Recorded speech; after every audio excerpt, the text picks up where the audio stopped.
Good evening, grave robbers, and welcome back to the television graveyard. We are your TV necromancers, Lara Prince and Noah Houlihan. We have come here tonight to examine the spirits of past television shows to find out which ones could be resurrected, should be resurrected, and which ones should just stay doomed.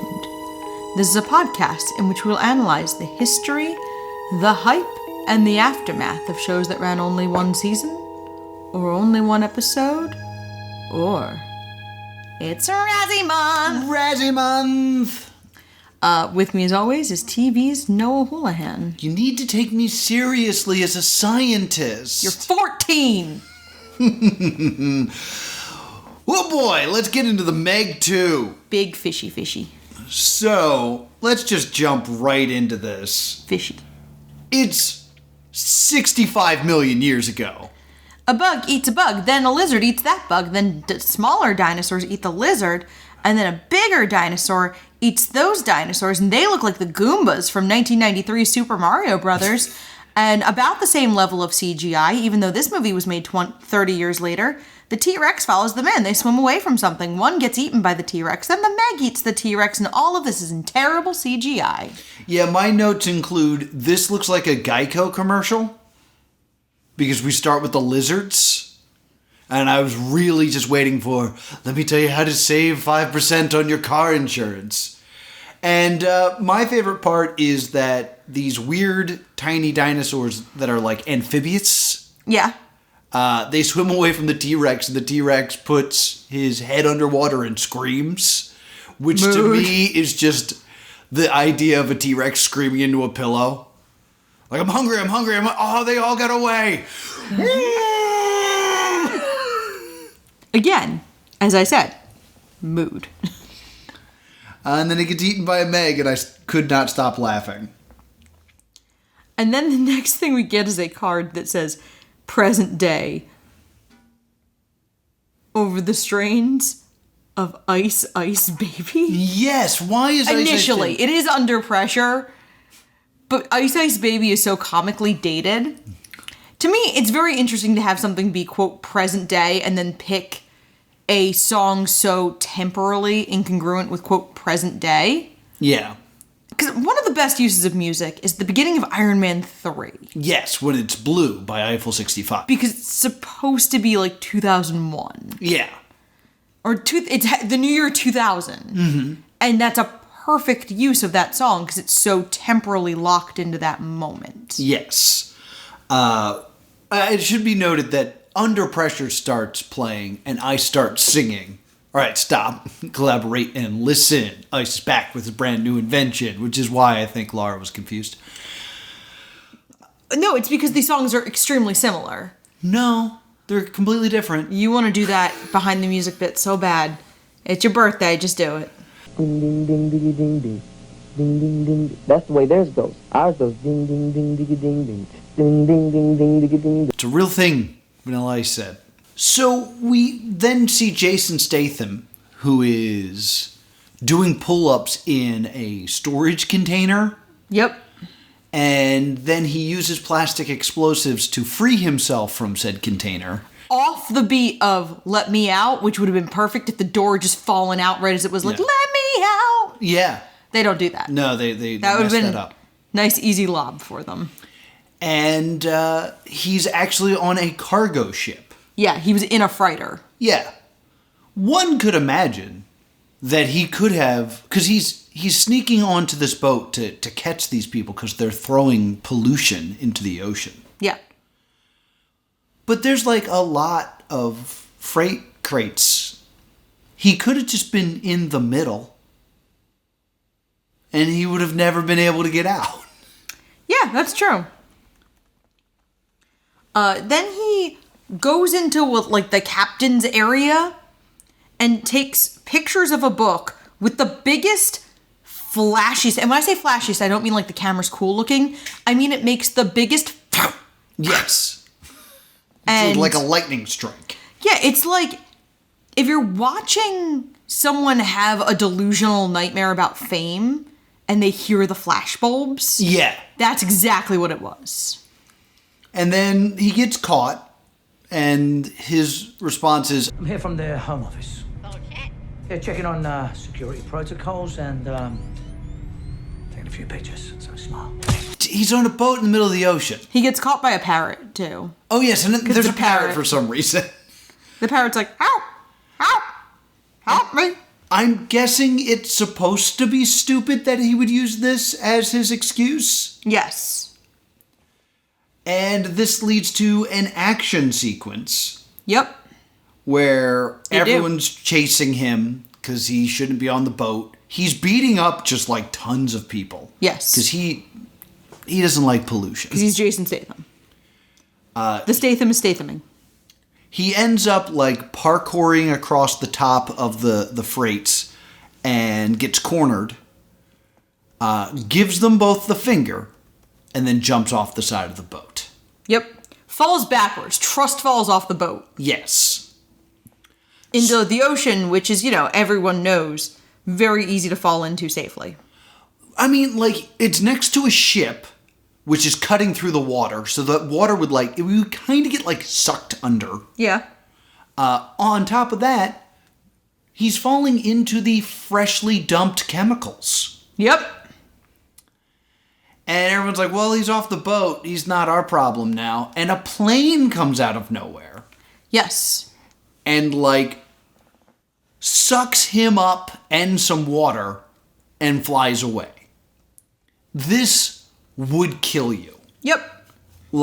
If you're in the water and then a plane flying scooped you up, you're still going from stationary to whatever the speed the plane is going. And what's making you move is when the plane part runs into you. So you're just getting hit by a plane doing, I don't know, how fast that plane's going at that time. Let's generously say 55 miles an hour. Yep. That's not good for your body. No. It's Jason Stathaming as hard as he can Jason Statham. And then when the plane lands, there's also this implication that he puts in a breathing device. Yeah. So when he gets scooped up, he's just in a container of water that whole time that they're flying. Yeah. Which means he's in a small contained area full of chemicals that were just jumped in the ocean. Yep. This is dumb. Yes. Yes, it is. So we then go to... We're at a party next. We do a brief scene where they're testing out tech. Yeah, someone's created an Iron Man suit. Yeah, and then I look away for 2 seconds, and then we're on a new scene. Yes.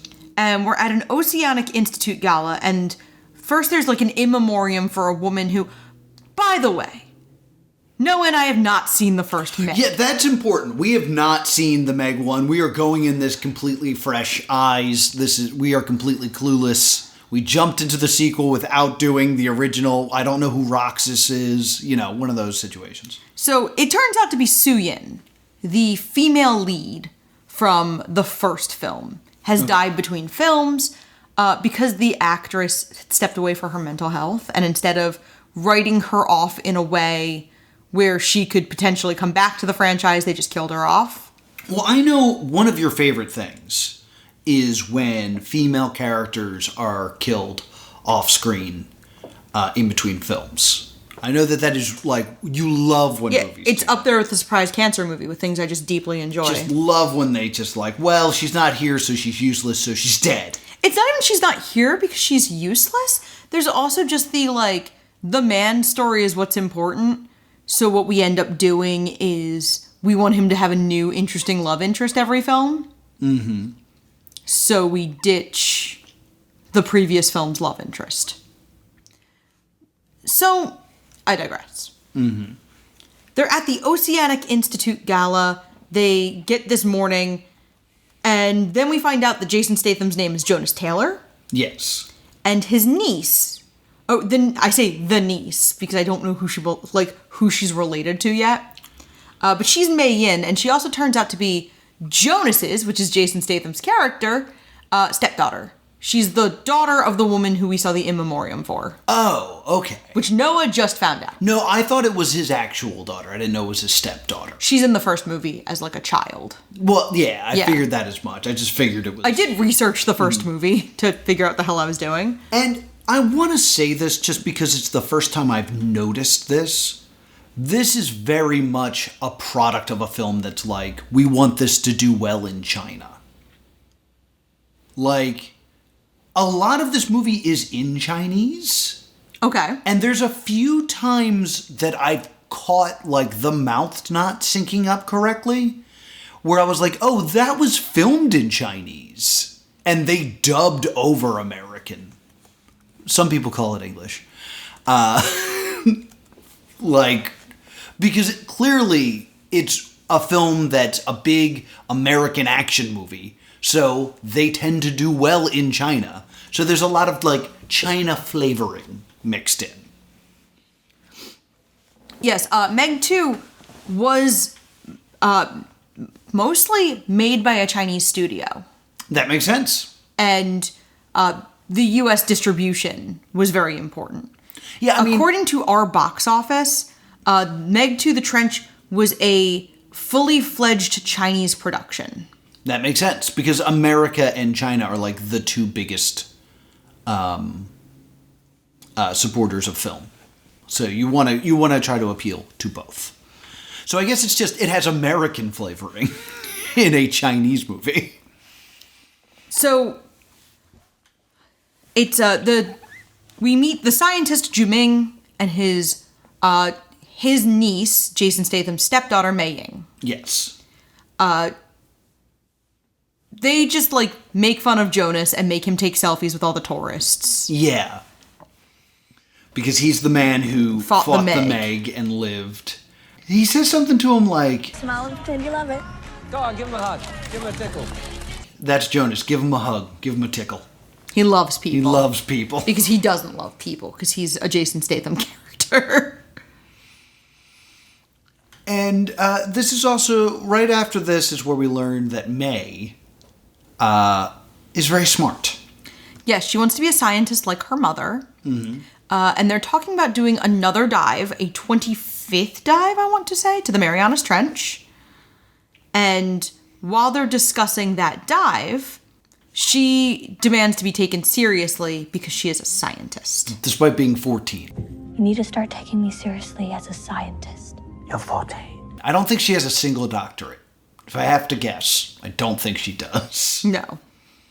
I mean, it's very much played for... It's very much played for laughs. And I also want to bring this up. Okay. It's called Meg 2 The Trench. Mm-hmm. The Trench is the subtitle to the most popular Aquaman comic book. Aquaman The Trench. I just feel like that's bad branding when there's also Aquaman movies coming out. I mean, yes, but how many people really know that? That's just my feeling. This movie could have just been called The Trench, because The Trench is more important than The Meg. Unfortunately, that is 100% true. It does feel like The Meg is a little bit of an afterthought. However, we do see the Meg we see a Meg named, Something with an H that I don't think I can pronounce. It's essentially Haichi, which is Juming's, like, for want of a better term, pet Meg. It's a Meg that is in captivity. That they discovered as a baby. That he believes he can train. Yes. So there's these moments where he's in the water. With, like, a clicker. With a clicker trying to, like, say to the shark, don't eat me. I have the clicker. This is 100% Chris Pratt and the Raptors. That it's just the same idea of, like, this big scary animal that only murders. I've developed a friendship with. And they do a fake out where he gets eaten, but he's not eaten. Nobody, like, everyone thinks he's eaten, gets over it, like, real quick. He's like, oh, he's gone. I couldn't see it. It's what he would have wanted. Anyway, what are we getting for dinner? Oh, he's alive. He died as he lived. Trying to get that shark to listen to him. Yeah. And then also, this whole time, Jonas is in terrible shorts. That really took me out of everything. So, Jonas is in terrible shorts, which I did not notice. So yeah, he's dead. Oh no, LOL, he's fine. Time to go down to the trench. Yeah. That's what I have in my notes. Well, there's also a great moment where May is putting her hand on the glass, talking to the shark, and goes, Do you miss your mom, big fish? and you know, it's lines like that that make me not take her seriously as a scientist, that she's referring to the shark as a big fish. I think it's supposed to give her like a little bit of like sad pathos because she'd miss her mom.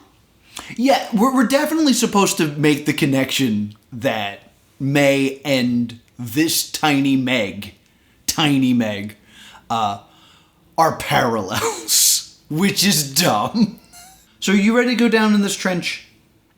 I mean, I'm not going down the trench. So there's two teams that are getting into these submarines and going down to the trench.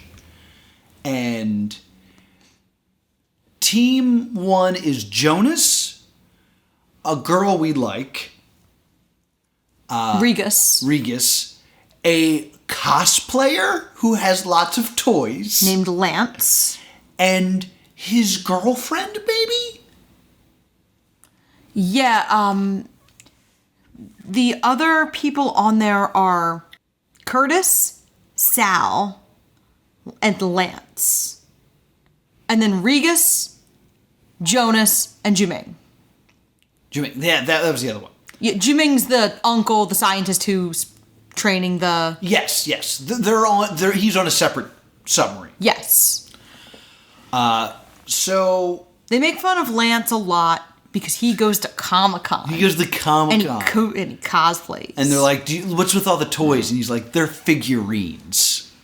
Because that joke is relevant in 2023. And the girl's like, can I see pictures of you in cosplay? And he's like, oh, you're not ready for that. Which is a Chekhov's gun. Yeah. It was like, okay, so at some point we need to see this guy in cosplay. Like, I'm thinking he's going to be like a Cloud Strife guy, and he's going to be able to wield a Buster Sword, and that'll be a fun little thing for later. Fingers crossed. This movie was nominated for a Razzie. Good things don't happen. While they're on this descent, the floor opens, and hidden inside is May. Well, they notice that the oxygen is running out faster than it should be. Yeah. Almost like there's another creature on board using oxygen. Then the floor opens and it turns out to be the child. Yeah. She is stowed away on the ship because they've done this so many times that it should be absolutely fine that she's going on. And immediately Jason Statham's like, what if something goes wrong? You don't even have like a safety suit to put on. And she's like, I brought one. I'm like, Yep. oh, okay, cool. Because that would be a plot hole later. Yeah. And I think it's supposed to show that, like, she's smart. You know what I mean? Like, she is thinking about this kind of thing. Yeah, I get that. I mostly felt like it was, we're going to be in these suits later. And I don't want to hear critics be like, hey, if she was a stowaway, why'd they have a suit for her? Yeah. So then we find the Meg. Not their Meg, but like a different Meg, I think. Well, first they go through like this plot point juice. Like there's this layer of glowy stuff that like keeps Megs underwater. Like basically it's the idea that there's this thing that the creatures that live so deep underwater can't get past, so that they stay contained and don't bother us little tiny humans. This is how you get Cloverfield monsters. This is the exact recipe to get Cloverfield monsters, and here we go. Yay. And I believe that the first Meg they see is June's, who escaped. Yes. And, yes, you're right. And he's just kind of like, what are you doing here? So again, it's the parallel of the daughter showing up unexpectedly, because she and the Meg are parallels. So they get through the plot point juice and stumble upon a shark orgy. Yes. It is a Meg breeding ground that they're just kind of hanging out in. Yes. This to me felt so much like they're in this ship, they're underwater, it's dark, there's all these like giant creatures floating around.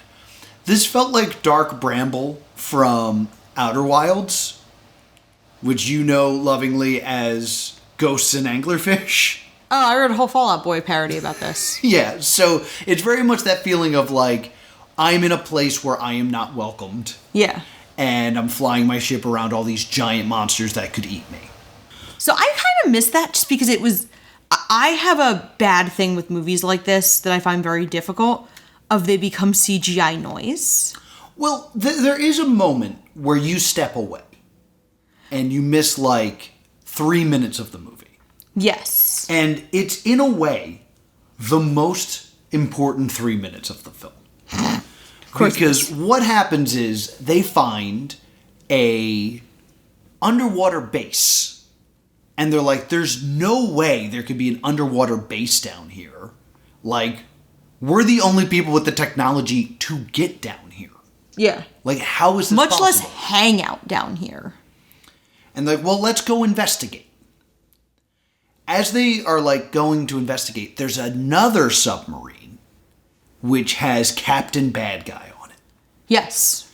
And Captain Bad Guy's like, ooh, other ships are approaching.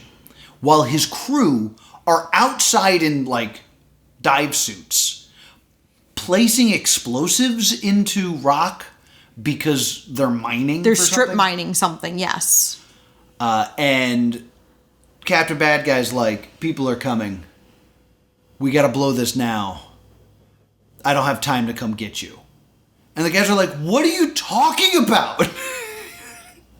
You can't just and he just detonates it. Yeah, just And he kills all blows of up his crew. his crew. If this scene wasn't in the movie, this guy wouldn't be a villain. Yeah. He would just be a guy on a job mining. It's why they have to establish this character moment. They have to establish him as ruthless and evil. Because otherwise, he's not that bad. Yeah. And honestly, at times, is sympathetic. Yeah. He blows it up, which causes a cave-in. A big hole in the thermo-what's-it. Yeah, the thermo plot point gets breached, and rocks are falling. So everyone's trying to get their submarine out of the way of rocks. They get buried. And they call up to the surface like, hey, we're buried. There was like an explosion down here. It's real weird down here. Can you come down here and pick us up? And the guy on the surface, I don't know his name. Mac is like, we can't. Somehow, the rescue submarine was sabotaged. And Mac is up there with a Sam Jackson type. DJ. Named DJ. And blonde girl with evil face. Yes, you'd best know her as the lead in the show Scream Queens. Not one of the Chanels, the generic blonde girl. Because she is wearing like these red glasses, and anytime like they mention like somebody sabotaged it, she like scrunches up her nose. And I just went, blonde girl's evil. Yeah, you call it immediately. Blonde girl's definitely evil. It's like, oh, someone sabotaged. It's blonde girl. We know it's blonde girl. So, with our heroes tragically buried under tons of rocks, they have no idea what to do, or no alternative, other than to don their safety suits and take a 3-mile or 3-kilometer stroll to whatever this mining base is. The problem is there's not a lot of oxygen in the suit. Yeah. So they have to walk quickly, but Conserve air. conserve air. And Comic-Con guy starts to panic, which takes up a lot of oxygen immediately. Well, Comic-Con guy, like, starts poking stuff. He has a panic attack first. Then he starts poking stuff. And then he gets, like, attacked by a sea worm. Yes. And, like, we actually see inside the helmet. And they pull it off, and they're like, don't touch anything, Comic-Con guy. He's like, sorry. And thus, they continue this weird stroll. There's a jump scare with, like, some sort of marine life that I wrote down as a catfish scare. Yeah. Followed by, I am very funny. And then Lance gets, like, fascinated by an octopus. And then somebody goes, Lance is missing! And then my next note is, Lance is stupid. Yeah, he was like, look at all these baby octopods. And then, like, you see an eye open behind him. And then... You see his helmet just drift down. Yeah. Because this movie is very, very low on actual gore. Yeah. This is very cartoon violent. It's PG-13. Like, but very light PG-13, in my opinion. Like, it's not that bad. What, is his name Lance? I have his name as Glenn. I have it as Lance on... Because I didn't know either. It's Lance on Wikipedia. I have it as Glenn in my notes, too, which means I think we both heard it as Glenn. Yeah, maybe his name is Lance Glennerson or something. I have no idea. But I just like, well, I have Glenn is dead. And we never saw his cosplay. Like, they gave him this one trait. Lance on IMDb as well. Weird. We both misheard it, because my notes also do say Lance. But Or Glenn. He is given one trait, that he is a nerd, he goes to Comic-Con, and he cosplays. Yeah. Setting up that eventually we will see him, I don't know, dressed as Sailor Moon. But instead he's just dead. It's like, oh, well, that sucks. And then the girl that's with them. There's Sal and Kurt. Wait, there's 3 women on the team at this point. There's the okay. There's May, who's Well, there's 4 women. I wasn't counting the little girl. Okay. There's Regis, who's the security officer. Yes. There's Sal and Curtis. Sal and Curtis. And one of them gets really upset when Lance dies and starts freaking out, which uses up a bunch of her oxygen. Yes. Sal. That's Sal. And Sal keeps being like, I'm running out of oxygen, and panicking. And Yes. I'm like, no, just keep walking and we'll get there. They get to the front door, and I guess they're going to knock, of this drilling site, and the Megs have taken notice.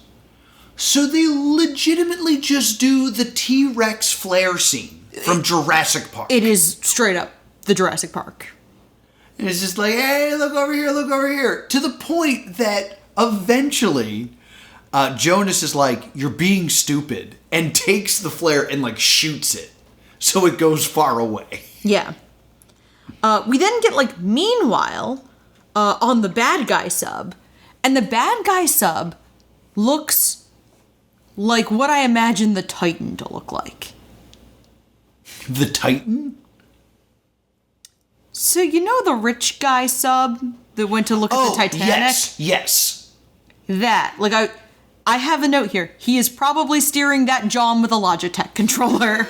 Like, it looks like crap. But he's video calling a woman that we recognize from the gala. Yes, her name is Hillary. Hillary Driscoll. Yes.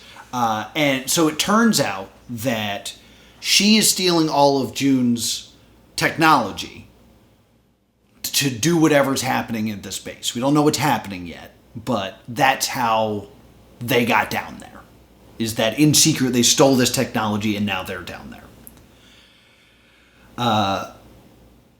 We get this insane action sequence at this point where all this stuff is happening. They're being attacked by Megs. Things are exploding underwater.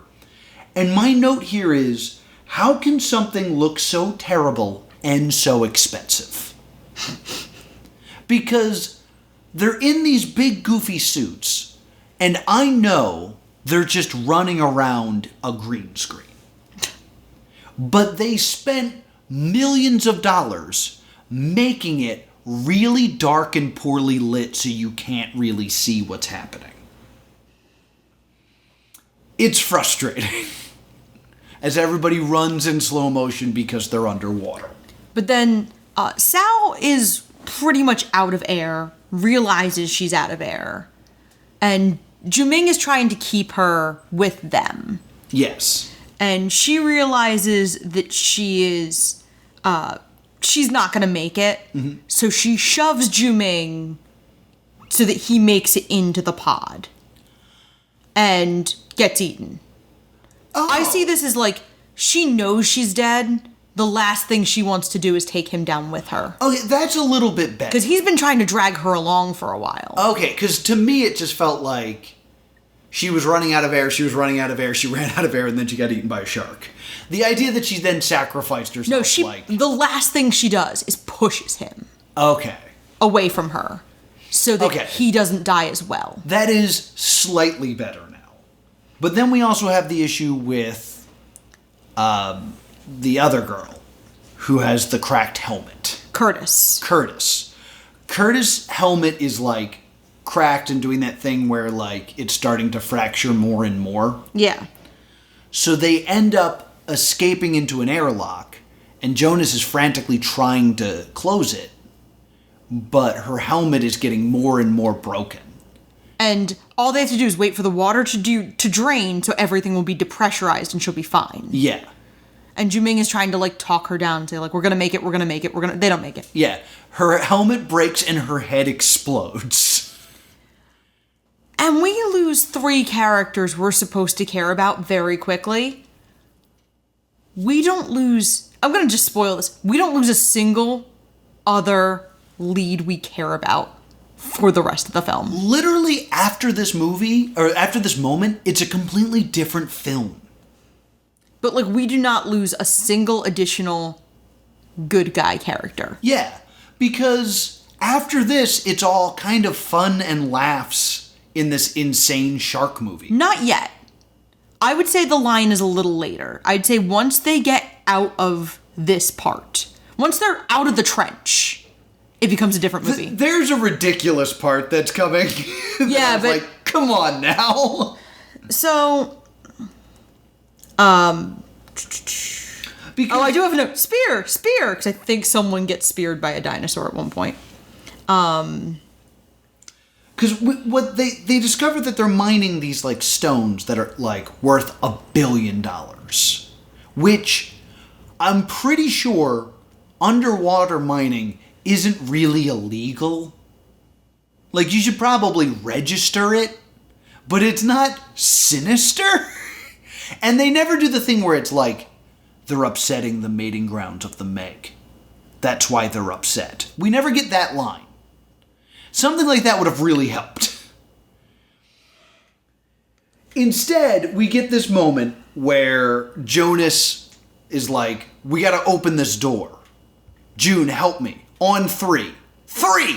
And then they strain to open it, and May's like, you push this button, and the door opens. Because we're in a different movie now. Now it's gags. Well, then we get the thing where, like, Jess video calls them and is like, by the way, I'm evil! Ha ha ha ha ha ha! Yes, blonde girl reveals that she's evil, and her name is Jess, which is how I have it written here. It turns out she's evil, and her name is Jess. Because they close the hatch, and Regis is trying to figure out how to close this hatch, and then it closes, and Regis goes, that wasn't me. Mm-hmm. And then Jess is like, ha ha ha ha ha, it's me. I'm the one who sabotaged the sub. I'm the submarine woman. I'm the one who wins. Yeah. I can let you out of here in these escape pods, but you have to kill Jonas? Yeah, and For my entertainment, really. she frames it as Mei Ying doesn't need to die here. Mm-hmm. Like, she frames it very much as, like, save the little girl. Yeah. By doing this. By killing Jonas. And Regis, like, raises the gun. Jonas repeatedly tells her to do it. Mei Ying begs her not to, and then Regis can't do it. And Jess casually jettisons the last pod. Yeah, so now they have no escape. They are trapped underwater thousands of feet. And then she's talking to the evil tea-swilling leader, and she's like, ha ha ha ha ha, we win. And Driscoll's like, can you just finish this? Like, I'm bored. Bored now. Bored now. And so Jess hits the flood zone button. I'm watching the movie, and here's my notes for this. Something something science, something something air, something something sinus. Yeah, that's totally how this works. They live, who cares? Yeah, this is the scene where it's just like, oh, now it's a big dumb action movie. This is the scene where I pivoted. Okay. I get through the, like, shoot him scene. Oh, okay. Where's the last attempt at drama?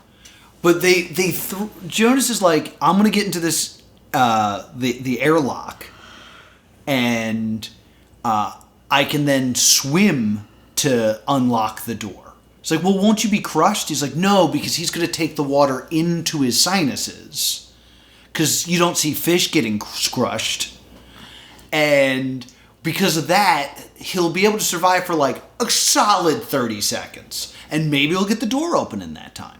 That's the plan. You spent so much time on this other woman being exploded by the water pressure to just be like, yeah, but Jonas can do it. Because he's gonna...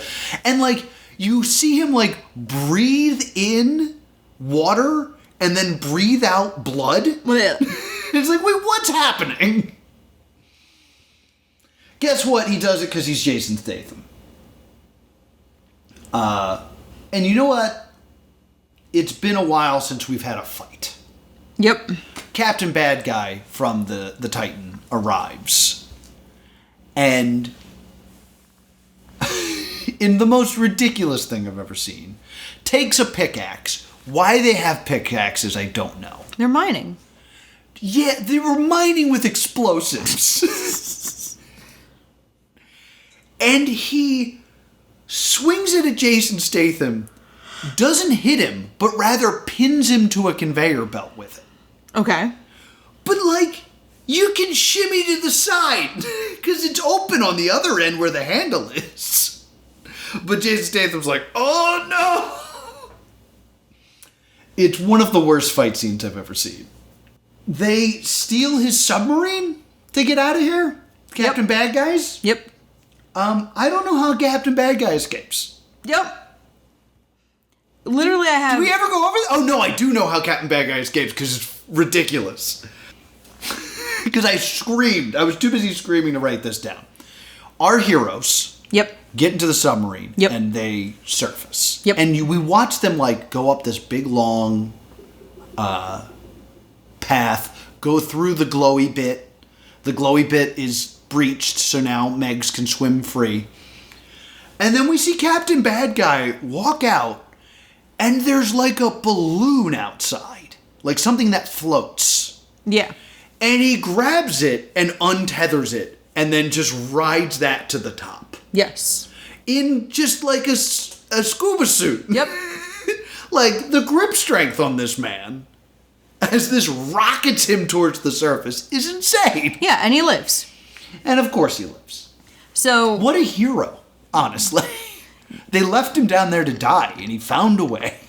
So, Jess says they're on high alert and they need to get control of Mana 1, and at this point, DJ and Mac, who are the team members who are on the Mana 1, which is their, like, craft, yes, realize it was Jess. So, they're in, like, a safe room, and Jess is trying to get them out, and DJ hands Mac a taser, and he has mace. So they open it, DJ immediately maces the soldiers, Mac walks into it. Yeah, walks out and walks into the cloud of mace. And then DJ also tases Jess. I also want to point out, because it's such a funny choice. Once Jess is revealed to be evil, she no longer wears her red glasses as if it was a disguise. Yeah. Like, we'll no longer need these. I've shown my true color. These rose-tinted glasses were for show. Everyone gets on the Mono One, like all the heroes. And Juming and Jonas tell Regas to protect the little girl with her life. And she's like, I will. And then Mei Ying goes, and I'm going to protect her with my life. And they're like, no. No, don't do that.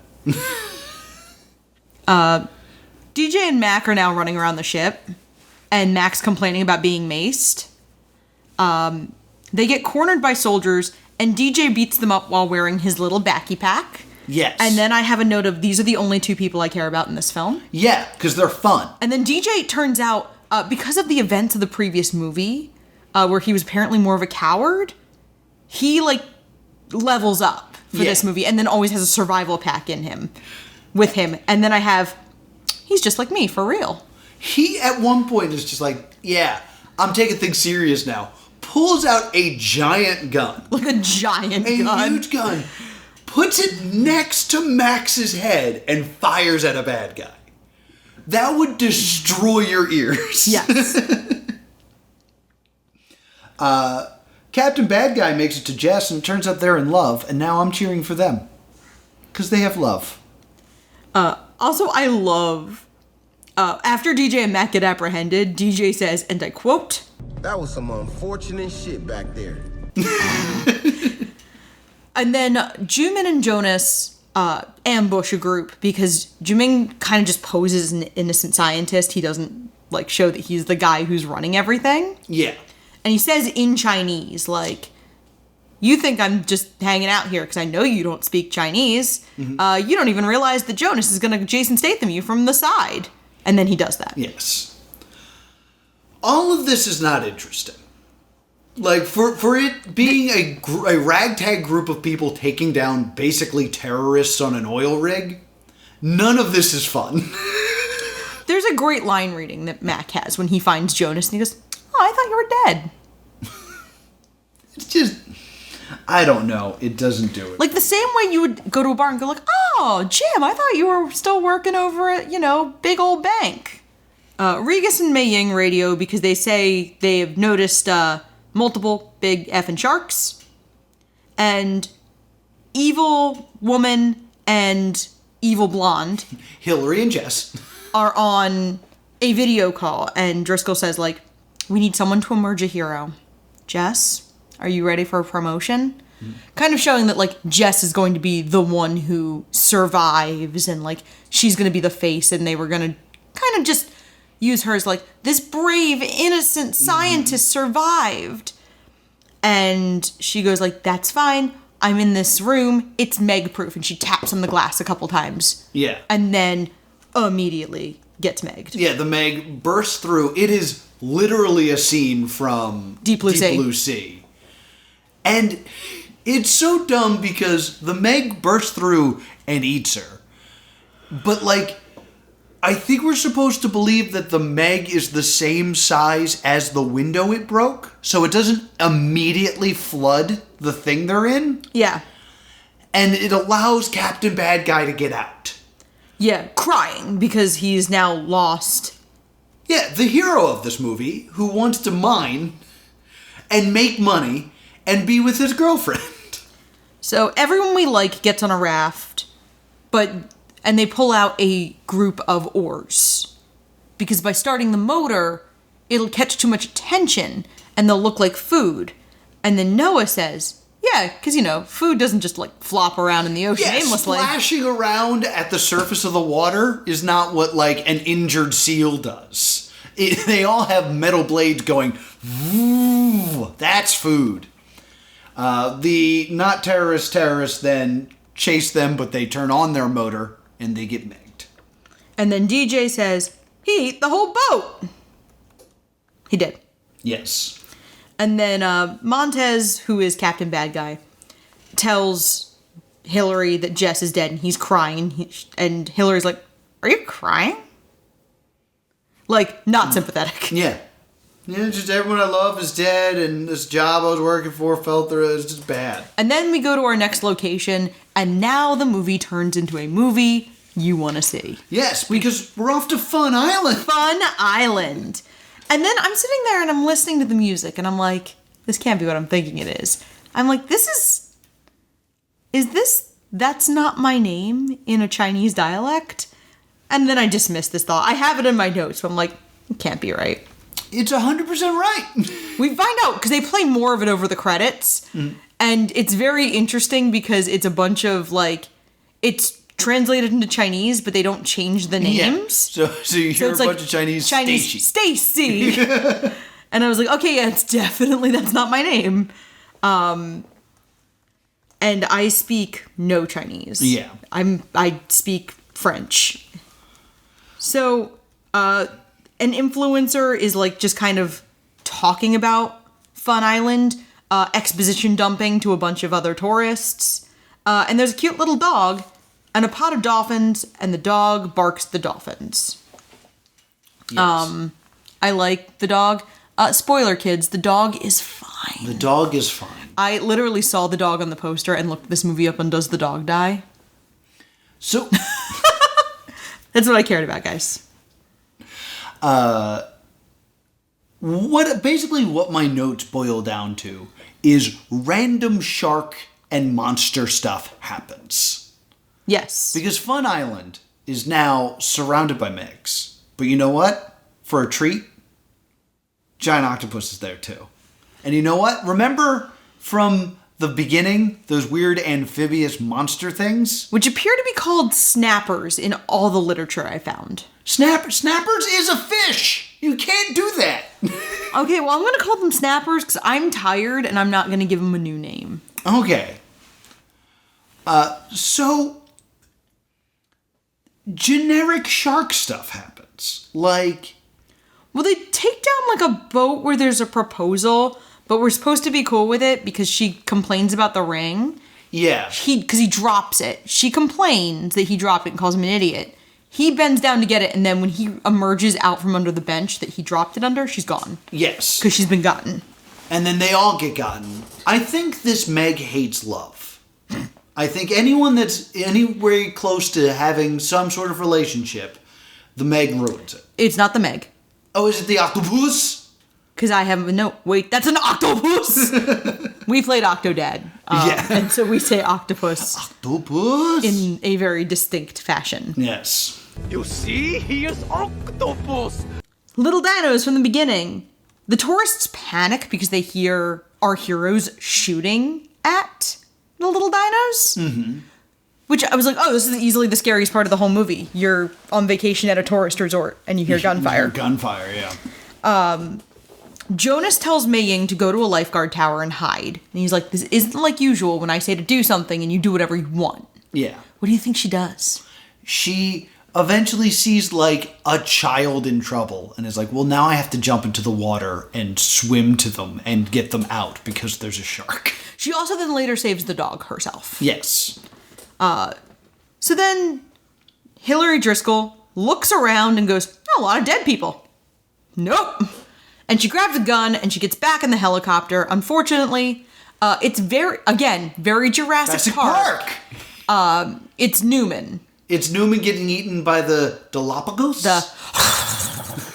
I think you're pronouncing it closer to the correct pronunciation than I am. But yeah, there's a lot of things where it's just like, this is just Jurassic Park. It's a Dilophosaurus. I just can never remember it, so I just always make the noise instead. Dennis Nedry. DJ and Regas find out the dinos are amphibious, and one of the things he pulls out of his emergency pack is like a whole sleeve of Trojans. And I wanted those to be a Chekhov's gun so badly. No. And they're not. Nothing pays off in this movie. Is anything set up and then paid off later? I don't... In this film? No. And then one of the things DJ has in his bag, 90s kids will love this, is a Nokia phone. Yes. And I turn to Noah and goes, he should just throw the phone at a shark. Yeah. Just and then just go get it. Concuss it. And then Jason Statham blows up a shark with a harpoon they rigged up on the raft. And I go, yes, this is what the movie is supposed to be. Yeah. So then Jumin and Mac are trying to get to a helicopter. And the helicopter is out of fuel. This is Hillary's helicopter. She's already dead. Yeah, because she got Newman. And all he has is a shovel. Yes, all he has is a shovel. And he kills one of them, one of the snappers, with a shovel. And I just yell, I have a gift. I shovel well. Which is great. Because this happens with animals that mercenaries could not kill with guns. Yes! The other thing about this is, I don't know why these things are so hard to kill. Like, they're kind of fast and they have sharp teeth, but like, they're no, like, more dangerous other than that they're amphibious than, like, a hyena, I guess? Is that there's, like, a pack of them? You could still just club them with stuff. But no one tries to fight them, really, until they get shoveled. There's a guy who's gross and is gross to a bunch of women. He gets eaten by the giant octopus. Yeah. You're not sorry. Again, because it's unclear what team we're supposed to be on. Do we like the humans or do we like the octopus? The next note I have, there's a bunch of stuff that happens that's completely inconsequential. Yeah, like we mentioned Mei-Ying going to get the child in the sea. This is Jason Statham has explosive spears. Yes. And he's like zooming around on a jet ski. Yes. Because. The one thing I did want to point out is that they fake the Lara Croft jet ski barrel roll. Yeah. Remember that like famous stunt where Lara Croft is on a jet ski and she does a barrel roll with it? They very clearly fake it. In Lara Croft, they actually do that stunt. Like, it's a guy dressed in a bikini. Made up to look like Angelina Jolie. But he actually barrel rolls a jet ski. This, they clearly just fake it with CGI. Forgive me if I'm jumping ahead, but one of the Megs almost gets the best of Jason Statham. Yeah. And he gets thrown up against a dock. No, that's exactly where we are. All right, and Jason Statham kicks the shark in the nose. Yes. His foot is smaller than the shark's teeth. Jason Statham fends off the shark with his feet. With his feet. With his tootsies. Yeah. The octopus gets the helicopter Jumin and Mac are on. Mm-hmm. Because, sure. And then Juming jumps from the helicopter and a canopy breaks his fall in a way that would not break your fall in real life. He would be super dead. Yeah, very. I believe Mythbusters proved that. Like, it's not even a good canopy. Like, it's not even, like, cartoon physics. It doesn't even slow his descent. So, Montez, who's Captain Bad Guy. This is the first time we used his name. I've used his name a couple times. They have a fight scene on the dock. And, like... He and Jason Statham. He has, like, this giant gun. And he's trying to shoot Jason Statham. And, like, there's an octopus and a shark around and all these snappers. At this point, let it go. Like, I would just leave and be like, I'm going to assume Jason Statham gets murdered by one of 6 monsters that are on the island. But he's out for revenge, maybe? Though Jason Statham didn't kill anybody that he liked. The only people that killed people that he liked was the Meg and him. The octopus gets Mei-Ying. Yes. And then Juming stabs it with a tentacle. Then Juming gets got.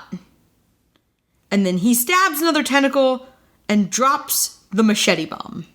Because he's a bomb that he made at some point. Yes. Strapped to a machete. And then I have a note of, if we were still doing the cocktails, I would have had to figure out what a machete bomb was. Yeah. And then a Meg bites the octopus, and then the octopus tries to strangle the Meg.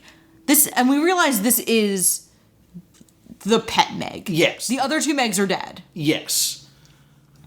There's still a third Meg, but don't worry, Jason Statham will take care of it.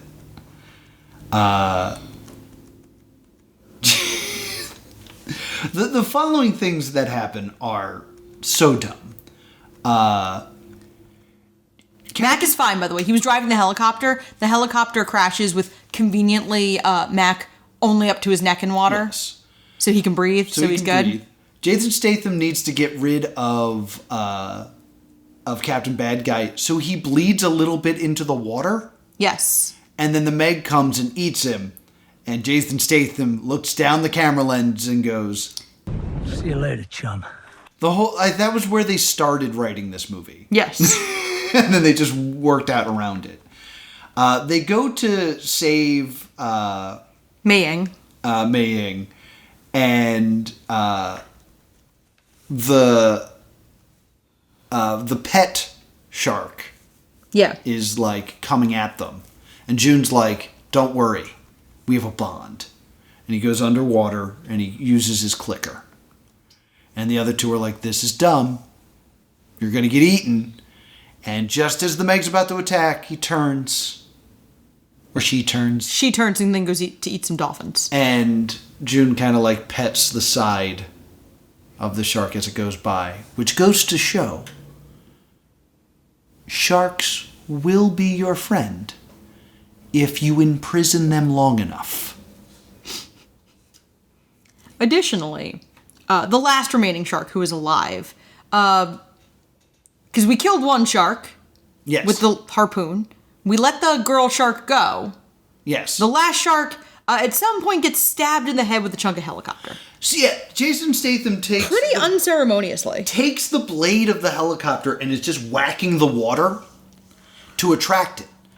You know how, like, if a paddle hits the water, it looks like food and will attract the Meg? Yep. Oh, this movie. And the Meg jumps out to eat him, and he just puts the blade of the helicopter up and the other end into the ground, so it impales itself through the roof of its mouth. You know, the way Kratos killed the Hydra. Yes. That is what happens.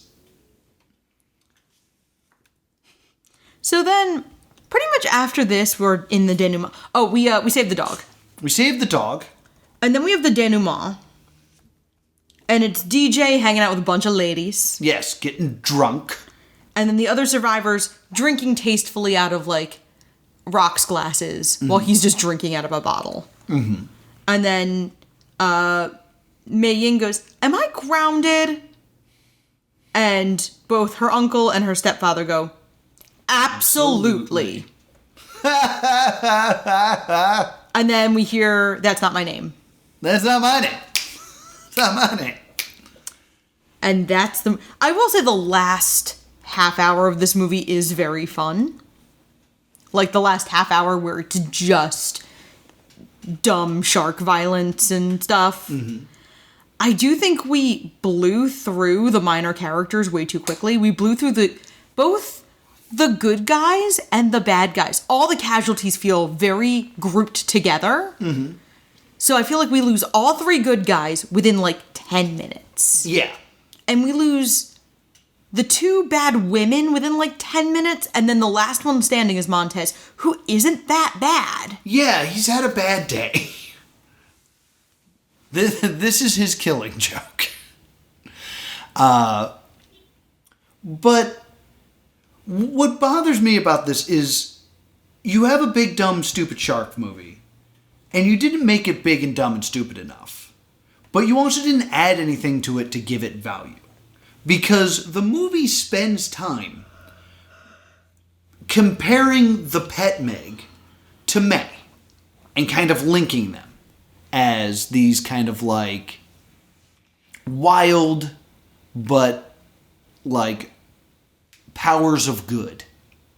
Right? And the whole thing about May is she never does what she's told. And the whole thing about the pet Meg is learning to do what you're told. So the parallel's immediately broken. But like, does she? Does the pet Meg really ever? Or did she just go like, oh, dolphins? I mean, that's what Jason Statham says. Jason Statham says, you didn't train that shark. It just saw dolphins. But June's like, no, I trained it. We have a bond. And now it's up to us as the hosts of this podcast to really unpack the underlying meaning of the Meg to the trench and decide if that shark had feelings for its owner. I'm sorry. It's Prison Keeper. Yeah. Which is not even like... You can't really have that with sharks. No. That's not how sharks work. No, and like, I understand it. It's supposed to be the same thing as like Blue from Jurassic World. But... There's a CGI thing that happens where the shark's eyes roll back because now it's in heat and desperate to get to the shark orgy. Yes. And then June hits its clicker and its eyes turn from one type of dead shark eye to a different type of big dead shark eye. And I think we're supposed to take that as, oh, she recognizes him. Yeah. But, that's her captor. Yeah, it's... the movie's not good. No. Like, when I said the last half hour is fun, I don't want you to think it's, like, good. Yeah. Now, I know you didn't see Exorcist. I did not. But I would rank this higher than Exorcist in that it is a higher negative number. Yeah. Like if you've never heard us use this scale before, 10 is a masterpiece film, like The Godfather. Negative 10 is a disasterpiece film, like The Room. Mm-hmm. 0 is no value. Like, you can't enjoy this. And I feel like we've watched some zeros. Yeah, we've definitely have. Exorcist is like a 2.5. Meg 2 is a negative 2.5. Yeah, I will say, the first hour, it's a 2-hour movie and it shouldn't be. It should be an hour and a half. Mm-hmm. And the first hour and a half is slow. It's really slow. It's really, really slow. I feel like we're just building up an excuse plot. We're doing the, getting to know doomed characters. Mm-hmm. More fun, silly. Like, if the whole movie had just been Refuge and Audacity, it would have been a better movie. Mm-hmm. You could have very easily made this film where, like, the sabotage crew is not Jonas's crew. We never go down there. And we just learn about all that stuff up top so we can immediately get to Fun Island. Yep. I mean, you're right. Like, it's just not that interesting to build up this plot. And, like, it apparently earned itself a sequel. Like, apparently The Meg was good enough to warrant this film's existence. And I've heard people say that Meg is a good, fun, dumb shark movie. This is not. I would have really liked this to have been more fun, but this is just... The first hour and a half is such a slog. So slow. So it's a stay tuned from me. Yep, I would say it's a stay doomed because it's not fun enough. And I wish there was someone with a little more charisma than Jason Statham in the lead. Really? Yeah. He did nothing for me in this movie. I enjoy Jason Statham. But, like, I liked Mac and DJ a lot. Yeah. Everybody else was kind of just there. Like, we lose Regis for long periods of time in this movie. Like, she survives to the end. We see her on the beach at the end. I can't tell you what Regis does once she leaves the trench. Well, once she leaves, like, the place where she and DJ get initially captured, I don't know what happens to her, but she clearly lives. Yeah. I don't care about these people. I feel like they didn't bother to make us care about these people because they assumed we had seen the original, which we hadn't. Correct. So that's going to do it, I guess, for this. We're probably going to jump into another Razzie film next week. And if you're having fun with us, Patreon.com/plus2comedy. If you want to join our fun, cool Discord, we got to hang out with one of our patrons recently at a wrestling show. So We did, yeah. it's always fun to talk to our wonderful patrons. Where can people find us? You can email us at the Stay Doomed Show or on Facebook, or the Stay Doomed Show at gmail.com, or on Facebook and Twitter at Stay Doomed. And if you're finally ready to take me seriously as a scientist, I'm at +2comedy on Twitter. If you just want to watch the sharks do shark things, I'm at Priorities on Twitter. Until next time, stay doomed.